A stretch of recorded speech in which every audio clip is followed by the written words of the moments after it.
Well, the event, which should have been named The Joke, is finally over, and you can't blame this on Manny Pacquiao.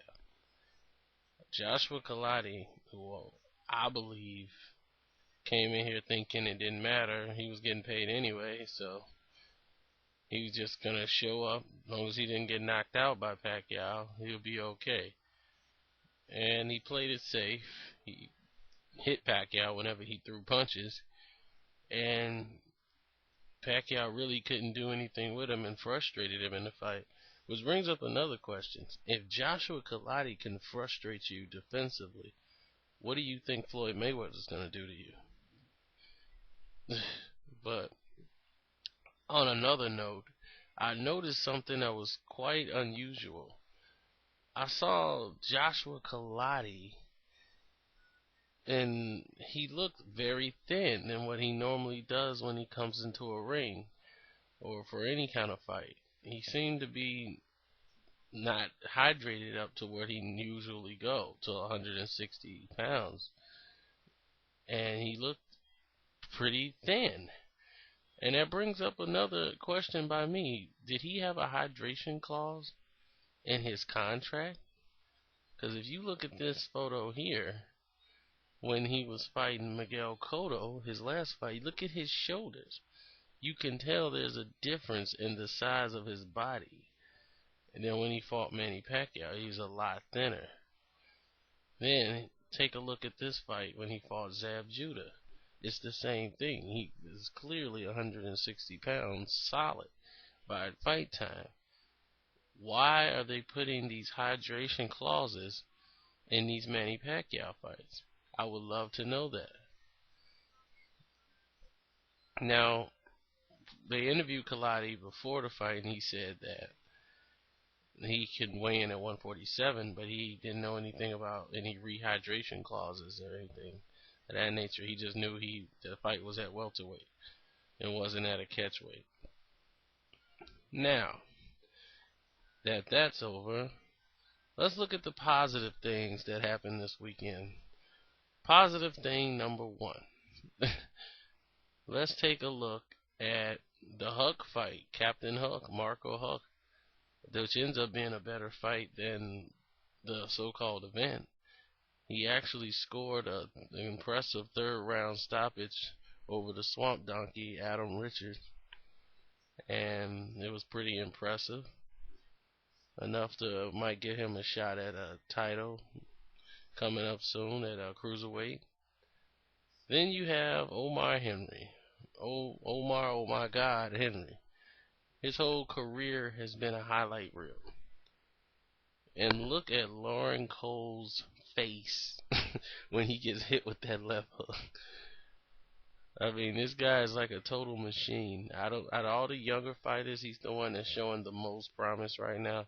And I'm not just saying that because I know him. Alright. And moving on forward, I told you we was going to discuss HBO pay-per-view, which we're waiting to see how well HBO does from this fight. What people don't know is that HBO pay-per-view really benefits the promoters and managers and fighters more than it does HBO. HBO has a cap on how much money they can really make, because this is how HBO gets paid. Off the first $4 million that are made on pay-per-view, that's how they get paid.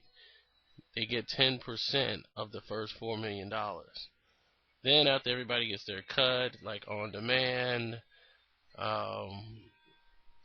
the managers and promoters and things like that, then what the money that's remaining, they get 7% of that money. So that's pretty much it right there, as their cap of how much money they're going to get. That's why they want to put most of their stock into like HBO Championship Boxing and Boxing After Dark. The problem they have is that they can't put their elite fighters on these shows, because once they get big enough, their managers are only going to want to put them on pay-per-view. And HBO can't say no. If they do, then the promoter would pretty much put them on pay-per-view without the help and services of HBO. Hence, Cotto, Pauline Malignaggi. So, In this case, it's the similar battle that was going on with Showtime as well, because Showtime decided that they were going to cut out pay-per-views altogether and just focus on buying the fights and not the fighters and signing them to long-term contracts. And the reason how this ended up benefiting them is because what they decided to go and do is get as many fighters as they can shown on their network, like a bunch of star fighters just for one or two fights. So what it did is it helped generate interest in the Showtime boxing, because they were having interesting fights and interesting matchups because they were just paying for the fight. And to talk about the undercard, Gomez and Castillo. Castillo should have been ashamed of himself and apologized. He should apologize to his trainer and everybody else for wasting people's money. And this is a pay-per-view, and you're just on there to steal money and use your name for one last fight. Bob Arum should be ashamed for putting that fight on.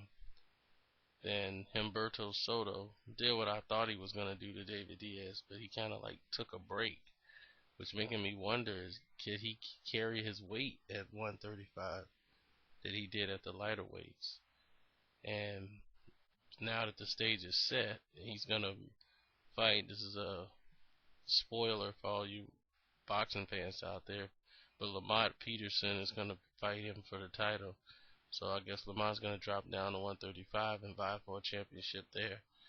But that's what I'm being told right now from my connects. So I think that this pay-per-view was a big failure. In a lot of people's eyes, a lot of people just weren't happy watching this fight. I would rather watch Mayweather Marquez 1,000 times than this fight. And it's not just to be biased. I'm just saying it was more intriguing. At least Marquez was trying in the fight. And that fight did relatively well on pay-per-view. I'd rather sit back and see what this fight does. But as of right now, that's where it stands. So, but I want to know, who do you think is the next cash cow in boxing?